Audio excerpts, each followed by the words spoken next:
ครอบครัวกับบ้านกับจองกับหอกับเฮือนพร้อมแล้วไหว้พระพร้อมกันก่อนเด้ออะระหัง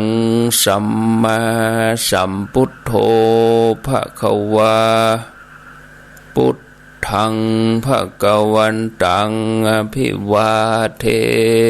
มิสวากขาโตภะคะวะตาธัมโมธัมมังนัมสสามิสุปฏิปันโนภะคะวะโตสาวกสังโฆสังฆังนะมามินะโมตัสสะภะคะวะโตอะระหะโตสัมมาสัมพุทธัสสะนะโมตัสสะภะคะวันโตอะระหะโตสัมมาสัมพุทธัสสะนะโมตัสสะภะคะวันโตอะระหะโต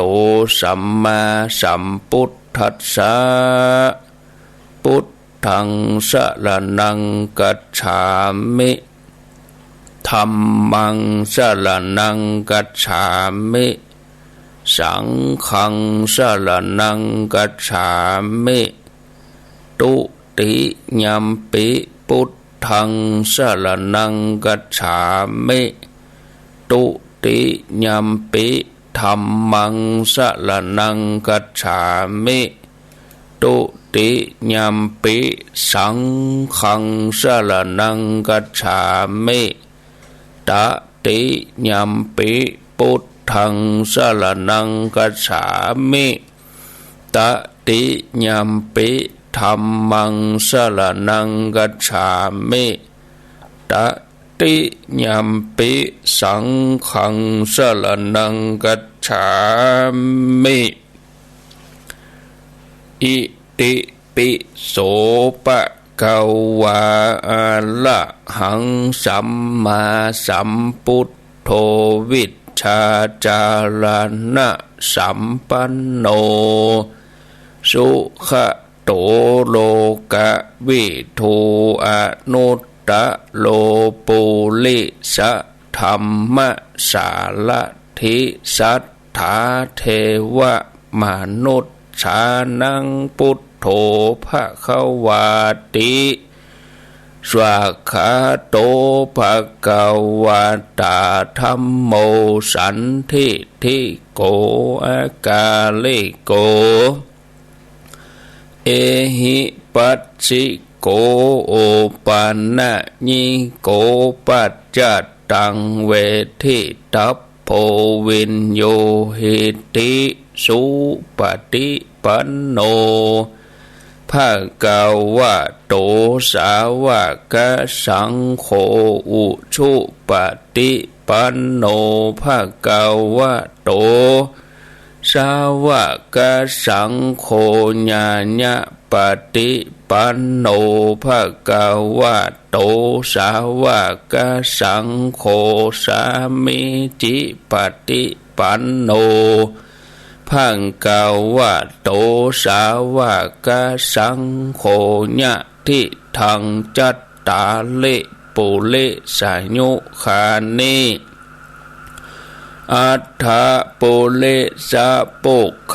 ลาเอสะภะคะวะโตสาวกสังโฆอะหุนายโยปะหุนายโยทักขินายโยอัญชลีกาละนิโยอนุตตะลังปุญญเขตังโลกัสสาติกับหนึ่งกับสอง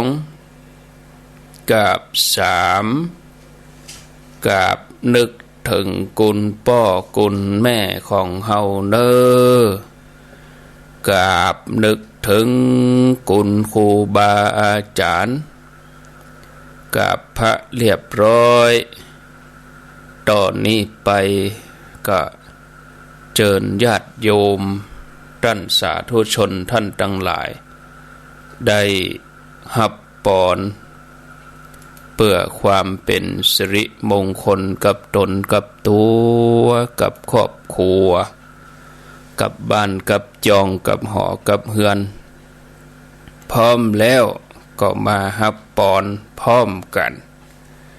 วันนี้จะปั่นปอนปีใหม่เป็นวันสุดท้ายเนาะเพราะว่าวันนี้วันที่20ละก็คงจะปนเทศกาลปีใหม่เมืองไปละแล้ววันนี้ก็เป็นวันโกนเนาะศรัทธาญาติโยมวันพุกนี้ก็จะเป็นวันเดือนดับกะแฮม14ค่ำวันพุกเดือนกี่ดับกู้วันพุกนี้ดับ14วันนี้13ค่ำเดือน7แฮม13ค่ำเดือน7เหนือเดือน8ก็จะออกมาในวันพุธที่22วันที่22นี้วันพุธที่22ก็เดือน8ออกค่ำโอ้เดือน8พอจะออกมาละได้รอนี่ยังเหมือนได้ฝนสักเม็ดเด้อเน้อศรัทธาญาติโยมตะวานี่ดังสันปัดตองแม่วางนี่โอ้ฝนตกจนพอจุ่มเย็น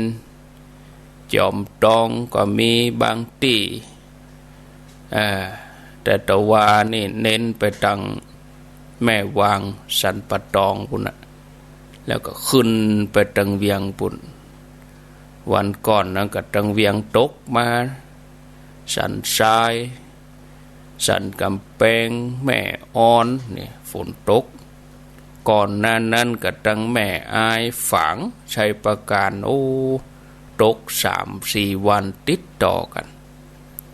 แล้วตะวาก็ประมาณสักบ่าย3 โมงนี่ก็ดังเวียงเป่าเจียงไฮ้ปก็ตกหนักฝนตกปอจุ่มปอเย็นน้ำปอไหลโอ้โดยหล่อบ่ได้คิวเด้อหรอตกแวดใต้แวดเหนือมืดบ่ได้ก็เอาถึงเวลาวันถึงตกเนาะญาติโยมท่านทั้งหลายเรื่องฟ้าเรื่องฝนมีวิทยุเอกดีไปอย่างญาติโยมเขาโทรมาบอกมายังเอาลงเฟซลงไลน์ฝนตกก็ได้หูตัดตีไหนตกหนักตกน้อยก็หูเนาะวิทยุนี่ดีนะญาติโยมมาปั่นปอนเนอะปั่นปอนปีใหม่เอวังโหนตุดีและอาจจะในวันนี้ก็เป็นวันดีทิฏฐิอันวิเศษเหตุว่าอติกันโตปีเก่าล่วงพ้นไปแล้วปีใหม่เกี่ยวพญาวันก็มาจุจอดลอดถึงเติงตันแก่เจ้าสัทธะผู้ฟังทั้งหลายในสถานีวิทยุแห่งนี้ทุกคลื่นทุกสถานีทุกที่ทุกแห่งตั้นตั้งหลายก็บละเสียยังฮีดบลีดมั่งเสียยังตำนองกองประเวณีแห่งอริยะปุริสะเจ้าตั้งหลายฝูงที่เกิดแล้วเป็นแล้วมาในตีคากาละเมื่อก่อนจริงได้พร้อมเพียงกันน้อมนำมายังตูพระบุพภาราชาดวงดอกเขาตอกดอกไม้ลำเตียนอันเป็นกับน้ำสุกันโตตกะอัมพิโลตกะคาทะนิยะโพจานิยะปริโพจานิยะอมิสะปูจาตานทั้งหลายมวลฝูงนี้เพื่อน้อมนำมาปัทธปูจาสัจจะกาลวะสะเก้าดำหัวยังตนตัวครูบาอาจารย์ที่จัดรายการจุตนจุองค์จุช่วงเวลาบัดนี้ก็มีธรรมะเมตตาไหวหน้า เป็นปฏิกาหะกะรับเอาแล้วร้อนว่าศรัทธาทั้งหลายได้ปมาตะอากาลวะโดยกายกรรมวจีกรรมมโนกรรมล้ำกรรมทั้งหลายมีอิริยาปทะทั้งสี่หูแจ้งที่กระทำดังอันก็ดีบรรลุแจ้งที่ได้กระทำดังอันก็ดีบัดนี้ได้สังรวมมายังโตสะกรรมทั้งหลายมวลฝูงนั้นจะขอขมาปัญนาฮือหายกายเป็นอโหสิกรรมบ่ฮือเป็นนิวรณธรรมกรรมอันจักห้ามเสียยังสักกะมะคะหนทางอันจักไปสู่เมืองฟ้าและนิพพานนั่นจงจักมีเตียงแต่ลีหลีโดยเตจะกุศลบุญญะพิสันตราศีอันจะเกิดแต่การได้สะเกาดำหัวปีใหม่เมืองนี้ก็ดีและจักได้เกิดแก่อมิสปูจาแห่งตั้นศรัทธาก็ดีขอฮือตั้นศรัทธาผู้ฟังปากันกระทำได้แล้วขอฮือได้ขุมขังหักษาปกห่มยังตนตัวลูกหลานทั้งหลายนับตั้งแต่มหุตตะกาละปีเดือนวันยามใหม่ฝูงนี้เป็นต้นไปฮือปากันเอาตนตัวปล่อยป้นเสียจากเปียทิโลกาพญาตอุบาทพญะบนอนตรายเคาะให้ตั้งหลายปีเดือนวันยามตั้งหลายจุงจักฮือประกอบไปด้วยธรรมบุธิสี่ประการมีประธานว่าอายุวันนะสุขะปะละปฏิภาณะโลกยะอธิปไตยเจริญไปด้วยกายิกสุขเจตสิกสุขจุวันจุยามอยู่ฮือมีใจไปฮือมีโจกมีลาภภาพแป้จนะกาศึกศัตรูทั้งหลายและขอฮือปากันเอาตนตัวอยู่กัมจูปูจาศาสนาแห่งองค์สลีสัพปัญญูพระพุทธเจ้าเฮือการกุ่งลุ่งเรืองบานงามเป็นดังเสียงไปจิละการอันยาวนานนักจุตนจุคนอย่าได้ขาดได้คานั่นจุงจักมีเตียงแต่ดีหลีญะถาวะลิวหาปูลาปลิปูเลนติสาคะลังเอวะเมวะอิโตทินนังเปตานังอุปกปติอิทิตังปฏิตังตุมหังขิปะเมวะสมิชันตุสัพเพปูเลนตุสังกปาจันโตปนะละโสยะถามะนิโจติละโสยะถาสัพปิติโยวิวัชชันตุสัพพะโลโกวินัสสันตุมาเตภวัตวันตะลาโยสุขีทีคาโยโกภวะอภิวาตานะเสเดสะนิจังวุธาปจายโนจัตตาโลธรรมาวทันติอายุวันโนสุขังปะลังเอาละสบายอกสบายใจม่วนอกม่วนใจได้ไหวพระได้หับปอนสบายใจดีแล้วเนาะโล่งใจดีแล้วบ่ต่อไปนี้ก็นอนฟังบางท่านก็ลุกมาตั้งแต่ตีสองปลายบางท่านก็ลุกมาจับเวลานี่พอดีนอนฟังก็ได้บางท่านก็เตรียมตั๋วจะออกเดินทางตามการประกาศสถานการณ์ฉุกเฉินนี่เปิ้นแห้มออกเคหสถานเวลา4:22 น.จนถึงเวลาตี 4เมื่อเจ้า ตอนนี้เวลา3:00จะกึ่งละข้างแถม7 นาทีญาติโยมบางฮือได้ออกบ้านไปไหนเตื้อแม่กาแม่ขายคนออกเดินทางอย่างใดก็วางแผนการเดินทางไว้ดีๆก็มาอันก็จะโดนปรับโดนไหมโดนเปิ้นสอบสวนฝ่าฝืนระเบียบอันนั้นก็ญาติโยมเปิ้นบ่ฮือออกไปก็จะไปเตื้ออยู่ในกฎในเกณฑ์แล้วเสียงธรรมะนี่โอ้มันเดินให้ไปถึงบ้านถึงจองญาติโยมก็บ่มีขอบเขตไปเฉพาะเสียงแต่ตัวบ่ได้ไปเอาเสียงไปถึงบ้านถึงจองไปทั่วญาติโยมฟังคลื่นฟังสถานีฟังแอปฟังไลน์แล้วก็ถือโอกาสในช่วงเจ้านี้ก็แจ้งญาติโยมเสียก่อนก็ได้จะลืมโดยเฉพาะผู้ฟังที่ฟัง96นี้ตั้งแต่วันที่22จนถึงวันที่30ก็ประมาณ2 อาทิตย์นี้กับอาทิตย์หน้าสถานี96เปิ้นจะปิดสถานีปิดซ่อมแซมปิดหลายๆอย่างก็แจ้งญาติโยมไว้ก่อนล่วงหน้าเวลาวันที่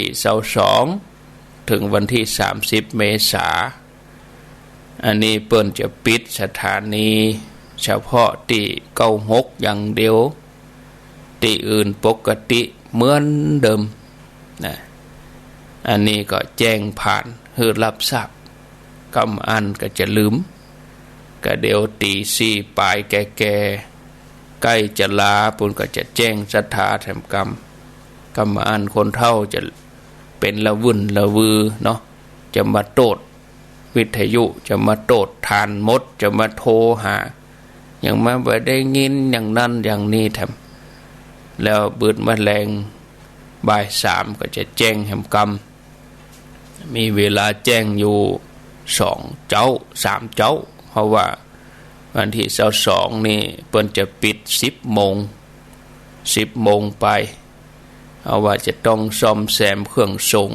ก็ยังเตี่ยตมาบอกคือญาติโยมนั่นแหละ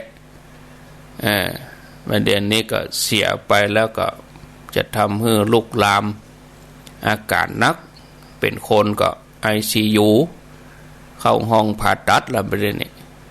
เมื่อเมื่อยใหม่ๆมอกสาบเมื่อยนี่เฮาไปฟังกินยาเดี๋ยวนี้นอนเตียงแล้วขึ้นเขียงก็มันธรรมดาอุปกรณ์หมดนี่เอาใจเปิ้นถึงวันมันก็ต้องมีรู้แต่เฮาไม่ได้ซื้อเครื่องสำรองเตือนนาฬิกาก็ต้องมีช่องว่างอยู่2 อาทิตย์โอ้ก็ท่านพระครูก็ไปติ๊กประกาศไปติ๊กเปิ้นก็มาหอมอยู่ติ๊กยังอย่างมาซื้อเตื้อยังอย่างมาเอามาใส่เตื้อก็เหตุผลก็ให้ฟังเบิดกันสัก4 โมงปลายก็จะให้ฟังเหตุผลว่าเป็นจะใดถึงบ่ได้เอามาเตื้อเนาะมาแจ้งเฮาเหมือนเฮาไปซื้อรถมีสตางค์เฮาก็จี้เอากันนี่มันจะเหมือนเฮาไปซื้อผักซื้อไม้มันจะเฮาไปจ่ายครัวมีสตางค์แล้วมันจะว่าซื้อได้เลยก็ต้องทำเรื่องเป็นเดือนเหมือนกันเนี่ยเป็นเดือนกว่าจะอนุญาตกว่าเปิ้นจะอนุญาตทันทีก็หลายๆสิ่งอย่างเนาะถูกระเบียบขั้นตอนเปิ้นถูกต้องนะดีที่สุดแต่ถูกใจเขาก็แค่ได้บ่เดียวนะใจอาตมายังแค่ได้เอาเปลี่ยนวันผูกนี่ใจนี้แค่ได้เอาเปลี่ยนก่อนเป็นเดือนบนนะแปลงไว้ก่อนนะดีเพื่อถึงเวลาจะได้แปลงแหมอันมาเนี่ยมันสบายใจดีอย่างอันนี้ก็เป็นอย่างนอกแจ้งให้ผ่านไปก่อนบางท่านก็ลูกมาได้ยินเพื่อจะเข้าใจบางท่านก็บรรลุเถื่อตื่นขวายน้อยก็บึด4 โมงปลายก็จะแจ้งทำกรรมแม่แรงบึดก็เข้ารายการก็บอกทำกรรมออกรายการก็บอกทำกรรมอีกนะ เอาละญาติโยมท่านทั้งหลายมาปะกันแล้วก็วันนี้เจ้านี้จะอู้ถึงเรื่องการฝึกสติการฝึกสติก็คือการหู้ตัวอยู่กับปัจจุบันขณะบัดเดี๋ยวนี้ตอนนี้หู้ไปตามความเป็นจริงอย่างบัดเดี๋ยวนี้เฮานอนอยู่เฮาฟังวิทยุอยู่เฮาก็หู้โดยหู้ปัจจุบันขณะบ่ได้ปล่อยจิตใจให้เสียเวลาไปบ่ได้แล้วก็บ่ได้กึดฟุ้งซ่านกับเรื่องที่สมมุติขึ้นมาสุ่มอยู่ในหัวบางทีก็อาจจะเป็นเรื่องที่ผ่านไปแล้วในอดีตแล้วก็เป็นเรื่องที่จะมีมาในอนาคตเป็นกังวลการหู้สึกตัวในเวลานี้ช่วงนี้แล้วก็หู้ไปตามความเป็นจริงอันเนี้ยคือการใจสติการฝึกสติฉะนั้นการใจชีวิตอยู่กับบัดเดี๋ยวนี้ตอนนี้ก็คือการฝึกสติตรงกันข้ามกับฝึกสติอันนั้นก็คือการบำมีสติญาติโยมใกล้เคียงกันจนบางท่านก็อาจจะเข้าใจผิดศรัทธาญาติโยมฝึกสตินี่ญาติโยมต้องอาศัยการปฏิบัติขณะที่ใจของเฮาห่างปัจจุบันขณะก็มีแต่เรื่องที่เข้ามาในจิตในใจเข้ามาสุ่มอยู่ในหัวก็มีความเสี่ยงที่เขาจะโดนครอบงำจากความรู้สึกในด้านลบบางทีก็เรื่องที่ยุ่งกับงานบางทีก็แบกความกดดันกำลังรู้สึกเครียดใจของเขาก็มีความรู้สึกด้านลบช่วงเวลาที่ใจเขากำลังไปขับเคลื่อนไปอัตโนมัตินี่คือเนี่ยอย่างใดสตินั่นถ้าเราจะปิกมาอยู่กับปัจจุบันเนี่ยหรือว่าในสภาวะที่มีสติแล้วความรู้สึกด้านลบก็จะได้รับการเยียวยาผลก็คือเรามีสมาธิกับงานนะทำงานก็มีประสิทธิภาพญาติโยมท่านทั้งหลายจิตของเฮานี่จะได้รับอิทธิพลจากสิ่งรอบตัวเปลี่ยนแปลงไปเลยบางทีก็เฮากำลังทำงานได้อย่างมีประสิทธิภาพด้วยพลังสมาธิที่ยอดเยี่ยมบางทีโทรศัพท์สายเดียวก็ทำลายสมาธิเฮาไปได้ ก็เหมือนยังกำลังจัดรายการอยู่เนี่ยจิตก็จ่ออยู่กับการจัดรายการมีสมาธิตั้งมั่นถึงคนจัดคนอู้กำลังฟังไปด้วยกันม่วนๆนะมีโทรศัพท์สายเดียวก็มาทำลายสมาธิลงไปได้มันก็จังมีเหมือนกันก็เหมือนยังอาตมาจัดรายการเนี่ยมา3 มา 4ก็มีโทรศัพท์มาแล้วย่ำเติงเวลาโทรได้มันก็ทำลายสมาธิเหมือนกันอันนี้บางทีก็ทำงานอยู่ดีๆกำลังมีสมาธิในการทำงานก็มีคนมาร้องเรียนลูกค้ามาร้องเรียนได้รับการแจ้งบอกว่าลูกน้องอย่างนั้นอย่างอี้บริการบดีเอาล่ะกวนหัวแล้วกันนั้นบางทีก็กำลังจิตกำลังตั้งมั่นอยู่จะดีมีคนมาบอกว่าคนในครอบครัวคนนั้นคนนี้ประสบอุบัติเหตุคนนั้นป่วยหนักอยู่ต่างจังหวัดกันนะเป็นกังวลแถมแล้วไปกับบ่ได้เหมือนญาติโยมหลายคนหลายท่านที่อยู่ต่างจังหวัดญาติเสียญาติเป็นอะไรยังมาหากันกับบ่ได้มาก็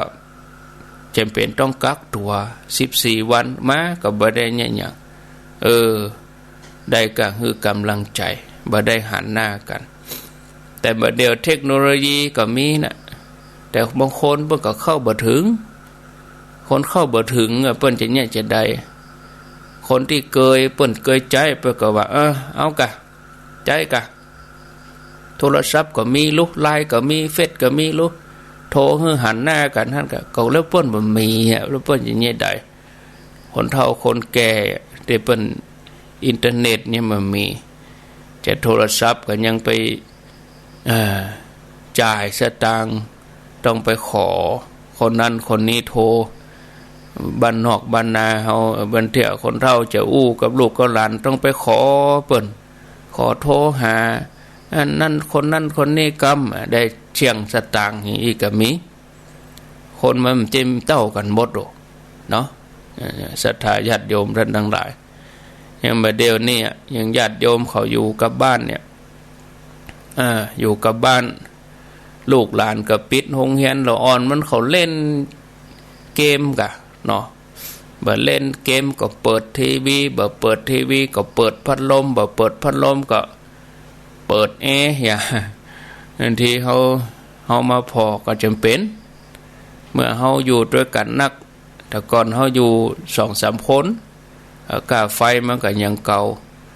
อันเดี๋ยวนี้บอกกองบินกาไฟมานักปวดหัวละเขาคนอยู่คนหลายอยู่คนเดียวไปมีปัญหาอย่างอยู่หลายคนนี่กาสังเกตอย่างวัดอาตมาถ้าเน้นน้อยมาไปให้พอดีเน้นบ่หลายมันก็กาไฟมันก็พอดีเดี๋ยวนั้นมาคนหลายมันก็กาไฟมันก็นักขึ้นคนอยู่ด้วยกันนักพระเน้นก็หลายใจสปะนะฝนบ่ตกบ่ฮู้เฮือนไผหัวญาติโยมท่านทั้งหลายของอย่างอีเฮ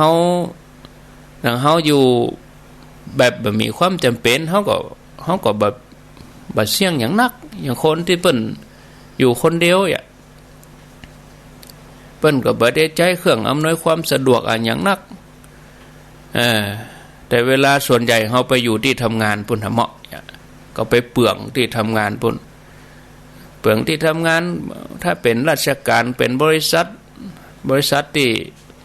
สมมติว่ายังเพิ่นบ่ปิดอีกเนาะเอาก็ไปใจพลังงานที่บริษัทพุ่นถ้าเป็นราชการก็ไปใจพลังงานที่หน่วยงานองค์กรพุ่นบ้านเฮาก็อยู่น้อยอยู่บ้านเนี่ยครับมาแมลงก็อยู่บ้านเนี่ยแม่เจ้าก็ออกบ้านไปมันไปได้ใจเนี่ยแต่ถ้าคนที่อยู่บ้านนี่กาเนาะยังก็ยังมันถึงมีหรอศรัทธาญาติโยมอันนี้ถ้าเราคือถึงสภาวะหรือว่าจิตใจเขานี้บางทีมันก็กระทบกระเทือนเนาะทำให้จิตใจเขากังวลอันนี้ถึงเขาจะอารมณ์ดีมาตั้งแต่ตอนเจ้าบัดนี้ตั้งใจว่าจะอารมณ์ดีตั้งแต่เจ้าเลยฟังดูเจ้าธรรมะแล้วหม่อนนะได้ไหวพระไหวหยังอารมณ์จื่นตั้งแต่เจ้าขวายมาหน่อยเจอลูกน้องลูกน้องทำผิดพลาดหรือว่าตัวเฮาเองผิดพลาดอะไรอย่างไปก็บางทีก็บ่ได้ดังใจทำอะไรอย่างบ่ได้ดังใจก็รู้สึกงุดหงิดอยู่ในใจขอมันแจ้งกันเถอะขอมันแจ้งกันเถอะจากนั้นก็เริ่มโมโหนะโมโหแล้วนี่ก็โทษคนอื่นไม่ได้โทษตัวเอง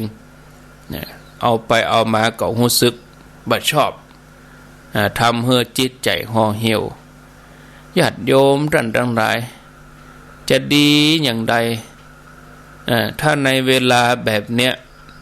เฮาก็ดึงจิตปิกมาอยู่กับปัจจุบันขณะรู้สึกผ่อนคลายยิ่งถ้าเฮาปล่อยวางความคิดด้านลบออกไปได้เนี่ยรู้สึกผิดกับเรื่องในอดีตกังวลกับอนาคตบ่พอใจกับสิ่งรอบข้างบ่พอใจในตัวเก่ากะบ่พอใจในบริวารลูกน้องกะอันเนี้ยก็ทำให้เฮากังวล ศรัทธาญาติโยมเมื่ออยู่ในสภาวะที่มีสติเขาตั้งสติดีๆเขาจะพอความคิดด้านลบเป็นไปตามความเป็นจริงลบความคิดหมดนั้นออกไปมีสติกับปัจจุบันตั้งใจอย่างอาตมาไหว้พระเขาก็เอาสติตั้งอยู่ในการไหว้พระนะความรู้สึกทั้งหลายมันมีแล้วหรอนะแม้ความรู้สึกผิดในอดีตจะก่อกวนจะมารบกวนใจเขาก็ตามเขาก็ดึงออกไปเอาออกไปพอไปตั้งหน้านำความรู้สึกผิดเอาตัวนั้นพิจารณาแล้วก็ปล่อยวางไปนะปล่อยจากความบ่พอใจในสิ่งต่างๆรอบข้างพอไปตั้งหน้าแล้วก็เกิดว่าเราจะสร้างสภาพแวดล้อมที่เหมาะสมกับตัวเก่าอย่างใดสร้างบรรยากาศอย่างใดแล้วก็สร้างขึ้นมาให้ได้หยุดสร้างบาดแผลให้ใจตัวเก่าจงฮักตัวเก่าแล้วก็เลือกวิธีที่จะใช้ชีวิตโดยการประคับประคองตั้งสติให้อยู่กับปัจจุบันขณะได้นักเท่าใดดีต่ออันนะจะว่าโดยสรุปก็คือว่าการฝึกสติก็คือการรู้สึกตัวเป็นไปตามความเป็นจริงในปัจจุบันขณะเป็นวิธีการใช้ชีวิตที่ปล่อยจิตจากโลกสมมุติคือความคิดแล้วก็ไปจดจ่ออยู่กับปัจจุบันขณะผลได้จากการฝึกสติก็คือการได้บรรเทาความรู้สึกดังลบมีชีวิตที่กึดบวกอยู่ตลอดนะเกิดไปตามความเป็นจริงญาติโยมก็คือถ้าเขามีความเปลี่ยนมีความเปลี่ยนอยู่ปฏิบัติอยู่เขาก็มีสติตั้งมั่นสติคือว่าความระลึกได้เมื่อเขาจะอันยังเมื่อเขาจะทำอย่างใดเป็นผู้มีสติเตือนตัวเก่าคือสะดุ้งอยู่เสมอตัวสตินี่ทำให้เขาสะดุ้งกลัวสะดุ้งอยู่เสมอเมื่อเขามีสติหูง่ายมันก็หูไวเมื่อมีสติอยู่ถ้าจะเปรียบเหมือนกับสัตว์บางอย่างก็เหมือนกับกระปุ้งหรือว่าแมลงมุมกระปุ้งที่มันแป่งหางมันนะสายใยมันใยกำปุ้งเนี่ยนะที่มันโยงใยตามอากาศผ่าน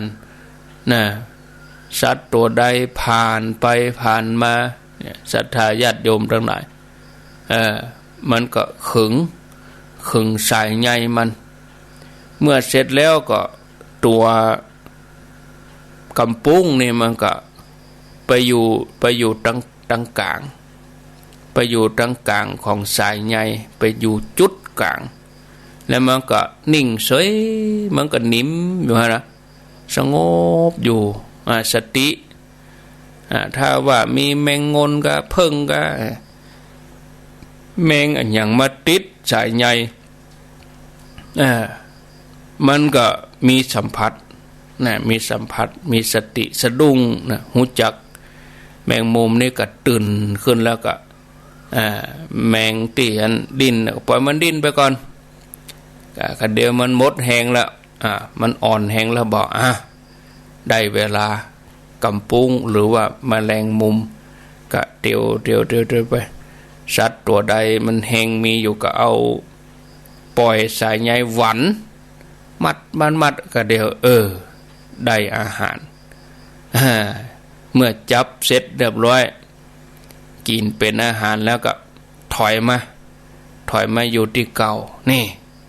ถอยมาอยู่ที่เก่าอยู่ตรงกลางมีความสงบระงับมีสติหูอันยังเข้ามาถูกหูอันยังเข้ามาสัมผัสเมื่อใด เมื่อใดกำปุ้งนี่ตื่นก็ตื่นเพราะอย่างตื่นเพราะว่ากำปุ้งเนี่ยหูโดยสติเพราะว่ามันจ้องจะกินอาหารบุรุษมันจ้องละระมัดระวังอยู่ตลอดเวลามีอันอย่างมาถูกมาต้องสายใยก็ไปจับแล้วก็ปีกมาอยู่ที่เก่านี่ศรัทธาญาติโยมอันนี้เป็นวิสัยของกำปุ้งที่กินสัตว์น้อยเป็นแมงงนก็เป็นแมงอันอย่างก็บินผ่านเข้ามาที่สายใยกำปุ้งกำปุ้งนี่ก็เหมือนกับจิตของเฮาเนี่ยศรัทธาท่านผู้ฟังจิตของเฮานั่นอยู่ที่ตั้งกลางอยู่ตั้งกลางของอายตนะก็มีตามีหูดังมีลิ้นมีกายมีจิตมีจิตเป็นความรู้สึกที่ตื่นอยู่บอกว่าอันยังมาสัมผัสตั้งตาอันยังสัมผัสตั้งตาตาหันหูบเนี่ยเขาหันอยู่เขาหูบไผ่ปล่อยใจแม่ยิงสีหยังสูงต่ำดำขาวสีหยังหูบอันยังหูบต้นไม้หูบคนหูบสัตว์สิ่งของตาหันหูบเขาก็หูสึกมีสติอยู่หูฟังเสียงก็หูสึกมีสติอยู่หูดังได้กลิ่นหอมกันเหม็นกันมีความรู้สึกสัมผัสเย็นร้อนอ่อนแข็งสัมผัสจะได้เนี่ยก็รู้สึกธรรมารมณ์ที่เกิดกับใจเขาก็รู้สึกอันนี้เปิ้นฮ้องว่าสัมผัสครั้งแรกก็รู้สึกเฉยหูบก็ดีรสก็ดีกลิ่นก็ดีเสียงก็ดีโผฏฐัพพะสัมผัสก็ดีธรรมารมณ์ก็ดีเมื่อกระทบเนาะศรัทธาญาติโยมเมื่อกระทบก็ยังมีอย่างเกิดขึ้นจ้ะเนี่ยเมื่อกระทบแล้วก็มีความรู้สึกต่อไปแถมมันก็จะปรุงขึ้นมาปรุงอยู่ในใจเฮานี่ก็จะเกิดกิเลสเมื่อเกิดกิเลสก็ตัวตัณหาตัวก้นมาแล้วเนอะมันออกมาด้วยกันแล้วกันนะแสดงตัวมาละเมื่อตัวกิเลสเกิดก็ตัวตัณหาจักกันออกมาตัณหาจักออกมาราคะเกิดละราคะโทสะโมหะออกมาเป็นปุ๊กเป็นขบวนแล้วกันนี่นี่คนที่เปิ้นประพฤติปฏิบัติเนี่ยเขาจะต้องระวังต้องสำรวมอินทรีย์สำรวมหู้จักตัวหู้จักว่าจิตของเขาว่าโอ้จิตของเขานี่มีลักษณะอย่างใดก็หู้จักเมื่อเขาหู้จักจิตของเขาแล้วเขาก็จะต้องสั่งสอนล่ะเขาจะไปให้ไผมาสั่งสอนเขาต้องสั่งสอนตัวเก่าสั่งสอนจิตของเขาเนี่ยฉะนั้นสั่งสอนด้วยการเอาสติตัวสตินี่ก็เป็นตัวสำคัญที่สุดเมื่อมีสติแล้วก็เขาก็สังวรระวังสำรวมดึงเอาปัญญานี่ก็เอาปัญญามาพิจารณาว่ารูปนี่เป็นอะไรหยังเสียงนี่เป็นอะไรหยังเอาปัญญามาช่วยอันนี้ศรัทธาญาติโยมสิ่งทั้งหลายหมู่นี้จะเกิดขึ้นได้ก็เพราะว่าคนเพราะว่าสัตว์ถ้าเฮาหันว่าเฮาพ้นจากสัตว์พ้นจากคนแล้วกิเลสจะเกิดกับอันยังมันมีที่เกาะมันมีที่ยึดเดี๋ยมันจะไปยึดที่ไหนเนาะมันมีโลภะโทสะโมหะมันบ่มีโลภบ่มีโคตรบ่มีหลงมันมีที่เกาะมันก็หมดเดี๋ยวนี้มันเกาะอยู่ใจเฮานี่เฮาสติเป็นตัวขจัดมันมีที่เกาะมันจะเกิดขึ้นมาอยู่ตลอดสิ่งมูนี้ทั้งหลายเกิดกับสัตว์กับคนกับตัวกับตนเฮาศรัทธาญาติโยมท่านผู้ฟังอันนี้เฮาก็จะต้องพิจารณาให้ดีพิจารณาว่าบ่มีตัวบ่มีตนบ่มีเฮาบ่มีเขาเนี่ยเฮาก็พิจารณาไปอย่างนี้นะพิจารณาไปเรื่อยๆเนี่ยก็อาตมา มาพอก็เหมือนวิทยุจะดับก็เดี๋ยวกันตรวจพอกันบัดดับหรอบัดดับเปิดวิทยุทางนอกฟังอยู่เหมือนกันนะศรัทธาญาติโยมเปิดทางนอกฟังอยู่เตือก็เสียงเบาไปอาตมาก็เปิดฟังทางนอกกันเด้อฟังทางนอกนี่เนาะดับถ้าดับนี่ศรัทธาเพิ่นถึงโทรมาถ้าวิทยุเงียบก็วิทยุดับก็เอกะโทรมาบอกเด้อมันเป็นหยังแต่จะไปโทรมาด้วยเหตุผลที่บ่เพียงพอ ต้องมีเหตุผลเพียงพอโทรมาบอกท่านพระครูมันเงียบไปดักไปนะอันนี้ก็บอกญาติโยมขอท่านทั้งหลายอันนี้เราต้องหันว่าเมื่อบ่มีตัวบ่มีตนบ่เฮือกิเลสเข้าไปเกาะแล้วอย่างอื่นมันก็บ่มีเฮามีเขามันจะเกิดขึ้นกับอันหยังศรัทธาญาติโยมอันเนี้ยศรัทธาญาติโยมเฮาพิจารณาไปตลอดถึงวันพิจารณาไปมีสติตั้งมั่นนะตั้งมั่นอยู่กับตัวเฮานี่พอเวลาแล้วก็ตี3กับ49นาทีจะเล่านิทานเห็นหน่อยนิทานก้อมเรื่องบัวแล่งน้ำอีเนาะท่านผู้ฟังญาติโยมจะเป็นอย่างใดนิทานก้อมเรื่องบัวแล่งน้ำนะเดี๋ยวโยมก็ลองฟังกันไป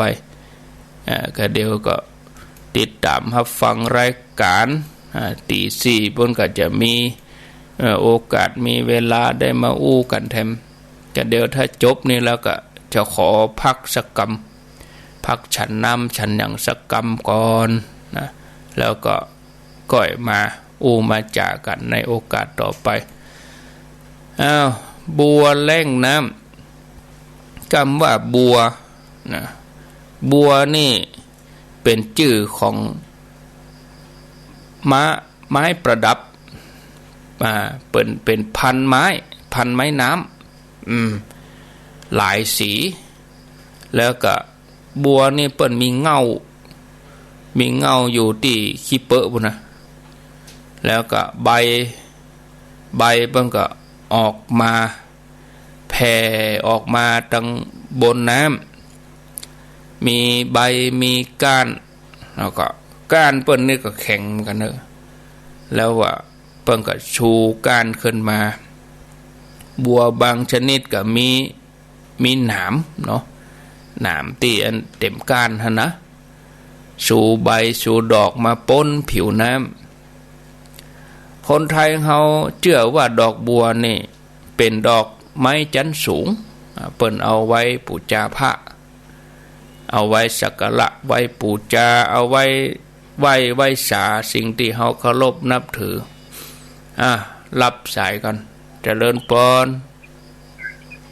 บอกคุณเสียงดีเลยเอาดีแล้วเนาะมีปัญหาขอบคุณสาธุก็ขอบคุณปอบุญมีนะเป็นดอกไม้จันทร์สูงที่เปิ้นเอาไว้บูชาพระเอาไว้สักการะสิ่งที่เฮาเคารพนับถือแม้ยามบ่มีดอกบัวคนไทยเฮาก็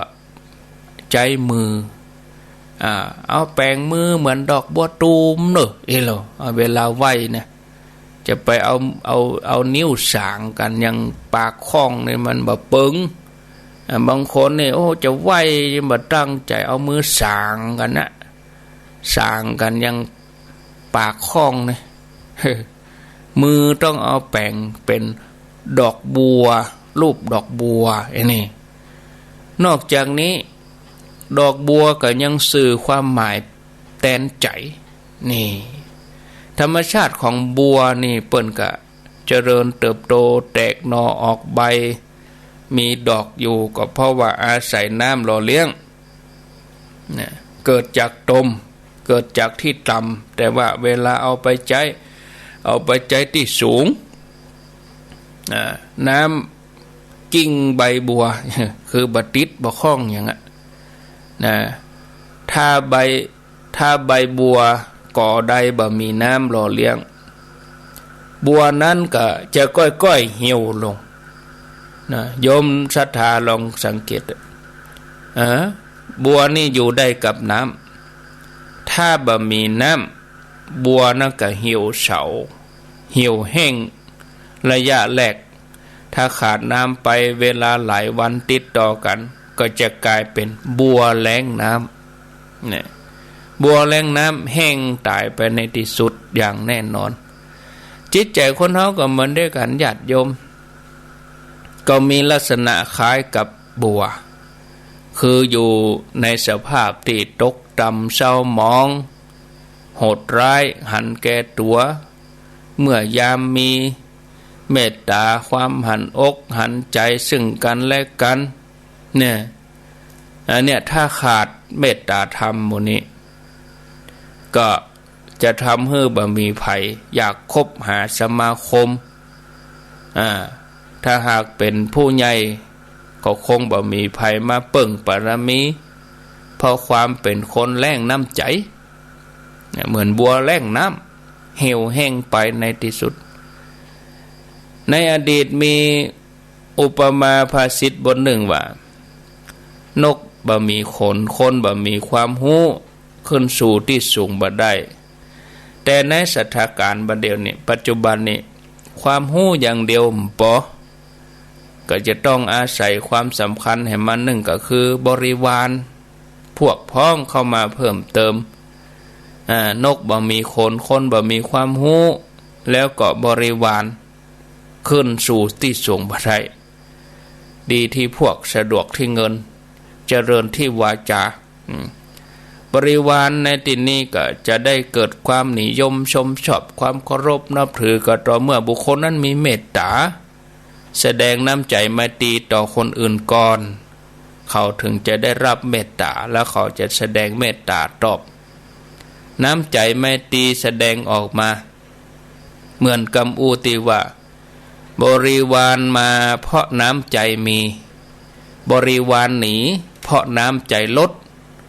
บริวารหมดเพราะน้ำใจแล้งหรือว่าน้ำใจแห้งฉะนั้นคนที่หวังความเจริญก้าวหน้าก็ควรจะมีเมตตาแสดงน้ำใจต่อผู้อื่นอยู่เสมอจะไปมองข้ามเป็นเด็ดขาดก็มาอันก็เหมือนอาการของบัวแล้งน้ำที่รอวันเหี่ยวแห้งแล้วก็จะต้องตายไปอย่างบ่ต้องสงสัยเนาะศรัทธาญาติโยมต่อไปก็ญาติโยมจะจะจาก็โทรเข้ามาเนาะโทรเข้ามาอันนี้คือพักช่ว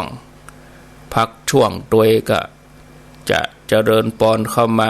จากันก็ที่เบอร์0991366322ไผจะ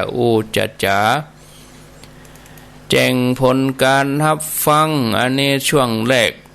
ก็คือญาติโยมที่เปิ้นฟัง96นี่เปิ้นโทรก่อนหมู่เฮาเจ้าข้าที่เฮาอยู่เมืองฝังไม่อายใช้ประกันเฮาฟัง91นี่เฮาโทรเถอะเพราะว่าก็เดี๋ยวปั่นตาฮื้อตี4เกิ่งปุ่นปลายปุ่นก็โทรมาอันนั้นก็เปิดเสรีไปเลยเจริญปอนไปสาท่านพระครูป่อบุญธรรมสายกาดวันนี้เป็นสายแหลกนะท่านพระครูเนาะสายแหลกที่ทำทุกท่านทุกคนวันนี้ก็ตื่นเจ้าพร้อมๆกันมาไปบุญไปกันนะท่านเนาะอย่างที่ทำเนาะนะครับ ครับวันนี้ผมบอกผมมีบุญแห่งวันหนึ่งเนาะมีลมหายใจแห่งวันหนึ่งมีกำลังใจแห่งวันหนึ่งนะครับเนาะนะครับคนเฮาเนี่ยที่อยู่ด้วยกันถึงวันเนี่ยอยู่ด้วยกันกับเพศจากกันเนาะท่านพระครูเนาะนะครับเนาะอยู่เพศจากกันนะครับจะกลัวหรือไม่กลัวจะได้จะชอบหรือไม่ชอบจะได้เขาก็เข้าหาอยู่กันวันนะครับเนาะนี่บับโบนนะครับเกิดความแก่ความเจ็บกับความตายรออยู่นอกจากคำนอกครูเป็นคำชุดนะขอชีวิตที่เขาเหลือเนี่ยเนาะท่านพระครูเนาะขอคือทำดี นะครับก็คือมีสติจัดดิฉันพระครูได้อู้ตะเกียนเนาะได้อยู่ฟังด้วยความประมาทนะครับเนาะครับวันนี้ยงโปรดจะมีคำถามในท่านพระครูเนาะนะครับครับคำถามที่หนึ่งกับบุญกับกุศลเนี่ยครับเนาะก็คือความหมายอันเดียวกันกาครับหรือว่าคนละความหมายนะครับเนาะแต่ถ้าเป็นคนละความหมายบุญคือผลจะได้นะครับนะและกุศลนะคือผลจะได้ครับเนาะข้อสองบาปและกรรมนะครับเนาะจะนี่ก็จะเป็นความหมายอันเดียวกันกาหรือบัจจัยแต่ถ้าเป็นคนละอย่างทำจะได้ถึงว่าได้รับผลของบาปนะครับและกรรมเหรอนะครับถ้าทำจะได้ถึงได้รับผลของกรรมนะครับที่เรียกว่าทำอย่างนี้ได้รับผลของกรรมเนาะทำอย่างนี้ได้รับผลของบาปเนาะนะครับเนาะแต่ทำอย่างนี้ได้รับผลของบุญเนาะทำอย่างนี้ได้รับผลของกุศลนะครับเนาะนะครับยมปอว่าเข้าใจนะมีความรู้น้อยเนาะก็อยากจะถามท่านพระครูว่าขอท่านพระครูอธิบายเนาะถึงว่ายมปอจะแก้จะขนาดจากนะครับเนาะบอกเป็นยังแบบเต็มหูอย่างเต็มมากเนาะยมปอเนี่ยเนาะครับก็ยมปอก็ขอโทษขออภัยโดยนะครับเนาะแต่ถ้ามันเป็นสิ่งที่ดีนะมันเป็นประโยชน์ก็ท่านพระครูฟังเนาะแต่ถ้ามันไม่มีประโยชน์ก็ท่านจะก็ได้บอกก็ได้นะครับเนาะนะครับยมปอก็ให้กำลังใจนะท่านพระครูเนาะสาธุญาติธรรมทั้งหลายวันนี้ยมปอก็มือในน้องขอโทษได้เน้อนะครับเนาะครับสาธุครับสาธุสายต่อไปเจริญปนไปสาเจ้าท่านพระครูเจ้าเกตการามเกตการามว่าจะได้ยังบอกมึงทำอู้นะเจ้ายังได้แม่เจ้าแม่ป้อสรุปก่อนยังได้ตื่นขึ้นมาก็รัชเมนตื่นขึ้นมาได้แล้วยังอยู่กันเนี่ยฮะว่ะว่าเสียงกะจ้าไปเลยเป็นยังเจ้าโมทนาไปก็เสียงไปเลยอาตมาจะก็กลัวมันสูญกับโยมก็เลยเปิ้นไปเอามาแถม0998366322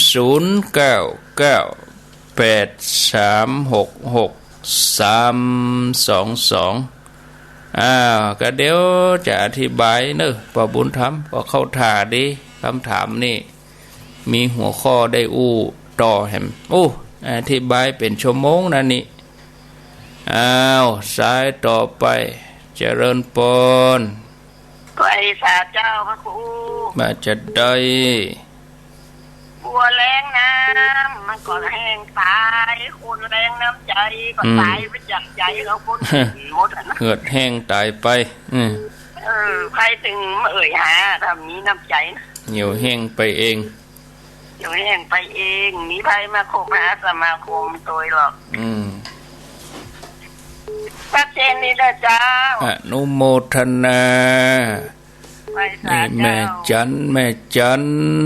ต่อไปเจริญปนนมัสการเจ้าจากตั้งใดชีวิตบุญแห่งวันหนึ่งเจ้าโชคดีแห่งวันหนึ่งวันนี้อันนี้จากสระปีเจ้าจะถามเจ้าสระปีเจ้าได้ยินชัดดีเนาะเจ้าได้ยินชัดดีวันนี้พอจะจำเรื่องหยังแจ้งเรื่องหยังวันนี้แจ้งเรื่องหยังข้าเจ้าใครถามว่าคนเกิดวันจันทร์ต้นหวาปู่จานดอกบัวข้าเจ้าได้กู้วันแม่ดอกบัวนี่เป็นเครื่องหมายพระพุทธศาสนาเป็นหยังเป็นอย่างเนาะเป็นอย่างมันได้บุญว่าเกิดวันจันทร์บัดกูจ้าดอกบัวมันได้บุญหน่อยแน่ผมได้ถามไผ่ได้บุญแล้วไปได้เขาก็ว่าไปเลยเนาะอันนี้บะมีตำรารองรับเนยแม่เนอะจานได้ถึงวันเกิดวันไหนก็เอาได้แล้วทีคนนั้นคนไปนั่งขายยังเกิดวันจันทร์นั่งขายดอกบัวเปิ้นปลูกดอกบัวก็ชื่อแม่จัน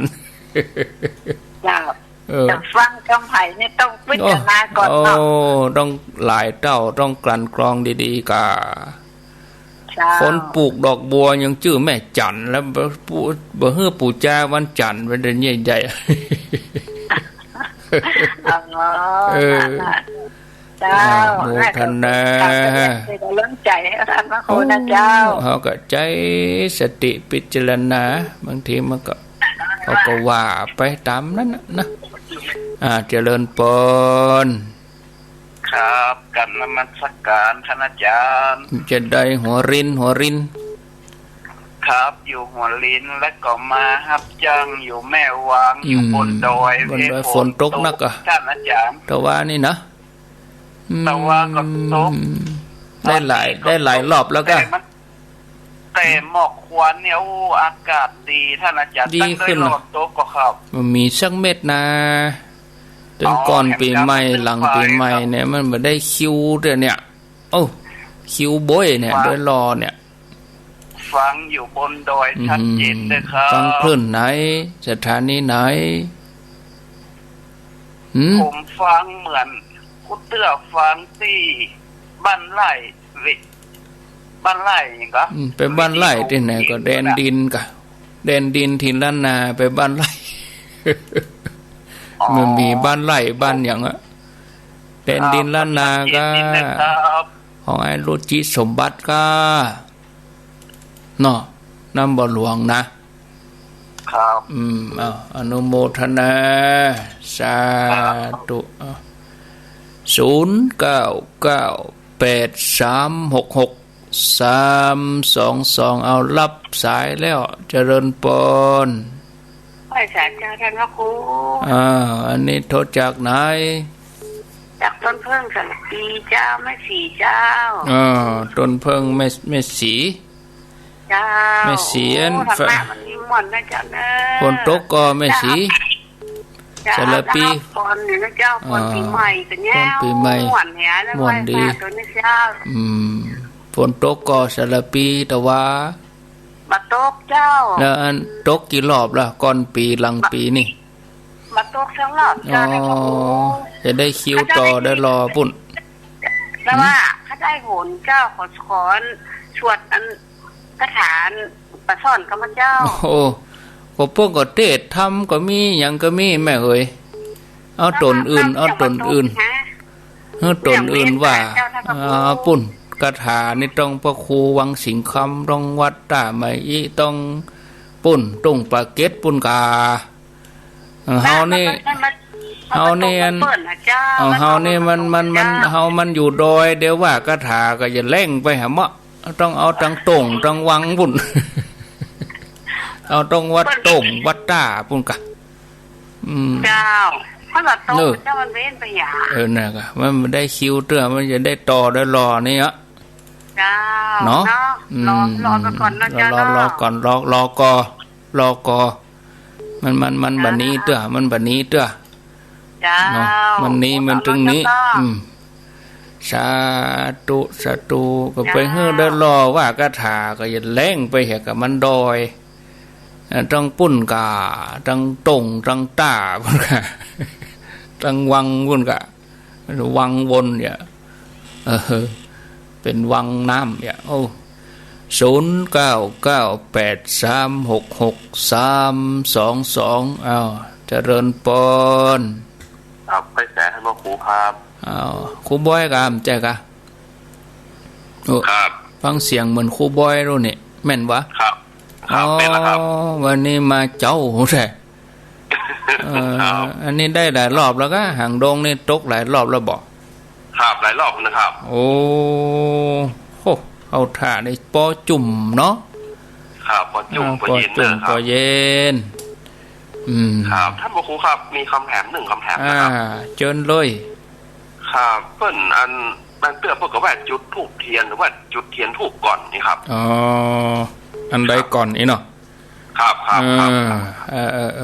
เดี๋ยวจะอูเนาะจะลองฟังเด้อครับเป็นกำลังใจท่านครูครับยินดีเด้อเอาละต่อไปเจริญปนไหว้สาเจ้าท่านพระครูเจ้าจากดังใด ทางซ้ายหนองจอมค่ะอ๋อวันนี้มาเจ้ารู้แต่ลูกซับค่ะเพราะว่าใส่เครื่องเดี๋ยวจะได้ไปกาดนะคะฝ่ายมาหน่อยเฮาตากก็ดีอ่ะเนาะเจ้าเฮาตากแล้วก็แม่ก็บอกแม่ก็จมตกอยู่เจ้าซักผ้าก็2-3 วันซักผ้าเสียงอาหารนะใส่เครื่องของแม่เนาะมันหลายสปะได้ฝนมันตกกำเตือก็ตกก็มีพ่องว่ะตกกับเจ้าน้องจอบตกกันนั้นแต่เดียวนะโอ้ก็ยังแควนอยู่เนาะท่านอยู่ไหนป้อมได้ไหนโหก็เดี๋ยวป่นเมษาไปแล้วก็เดี๋ยวก็ดีละเย็นนะก็บ่ฮู้นะท่านว่าประเดี๋ยวมันเนี่ยนอนได้นะท่านสถานการณ์อะไรอย่างมันบ่ค่อยดีสักอย่างความแน่นอนคือความไม่แน่นอนเปลี่ยนไปแล้วท่านโอ้อันนี้แน่นอนโลกเขาเปลี่ยนแปลงได้อ่ะหน้าฝนมันกำจะเป็นฝนหน้าร้อนกำจะเป็นร้อนเนาะเป็นอะไรอย่างหน้าหนาวก็มาหนาวเนี่ยมันบ่ให้แน่นอนแล้วเดี๋ยวมันมาเหมือนสมัยปู่ย่าตายายแต่ก่อนเนาะโอ้หน้าหนาวนี่มือสั่นกบเปิ่นบริสุทธิ์ได้หรอสมัยแต่ก่อนนะท่านเนาะแม่นแต่ก่อนนี่โอ้อากาศยังที่มีอย่างขนาดต้นเผาให้เนี่ยท่านเผากันได้น่ะเนาะกระเจ้ายังได้ไปตอนนั้นน่ะเผาให้เผายาวเผา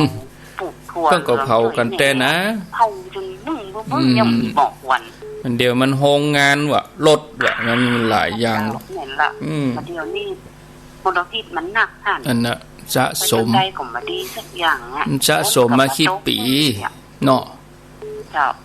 คนมันทำลายป่าหนักนะครับลายธรรมชาติแต่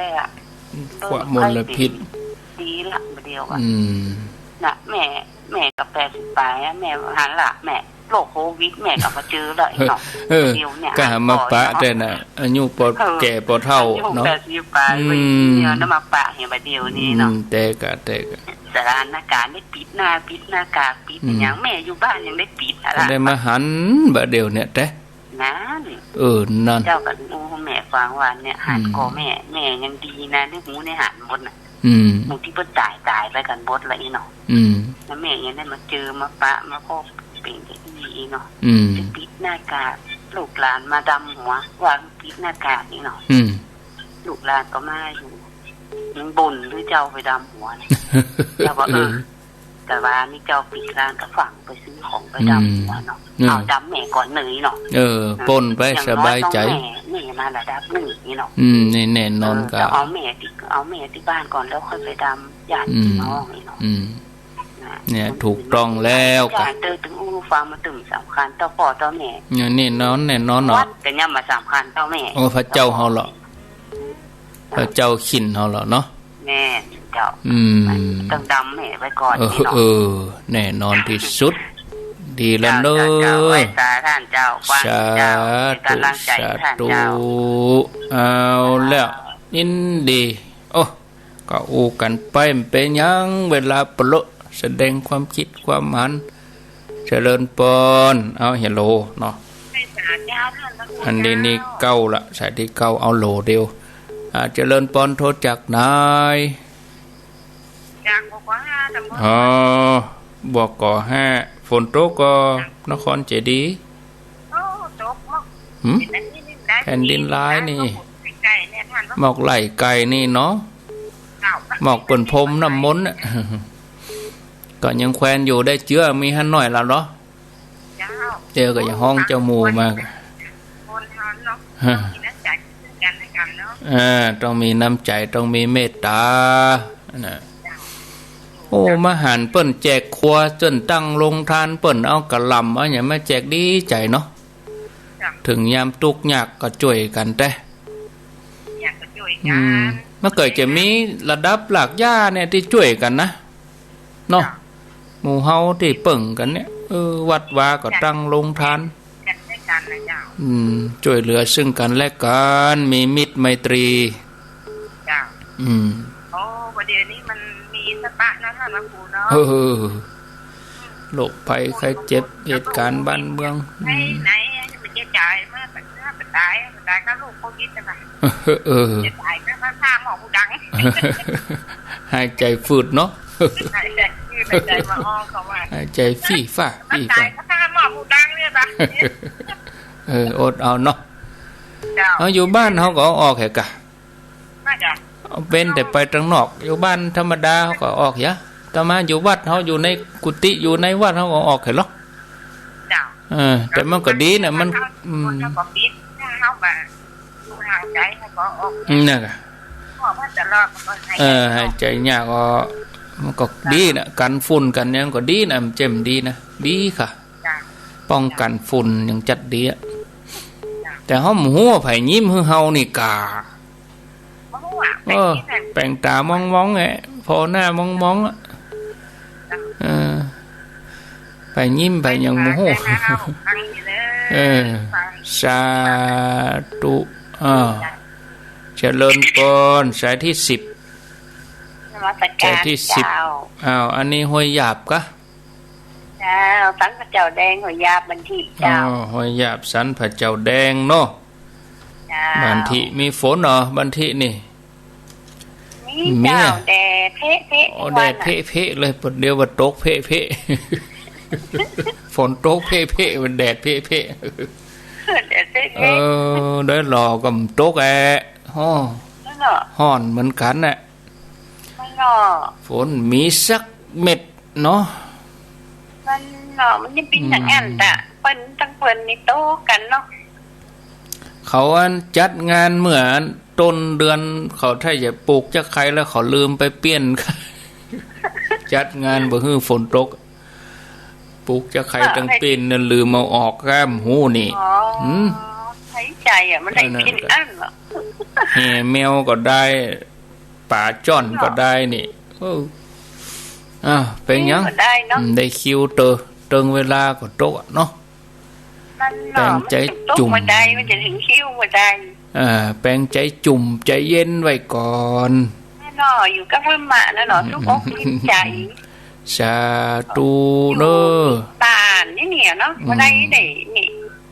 จะโดกสบายจ้ะจะโดกดีนะ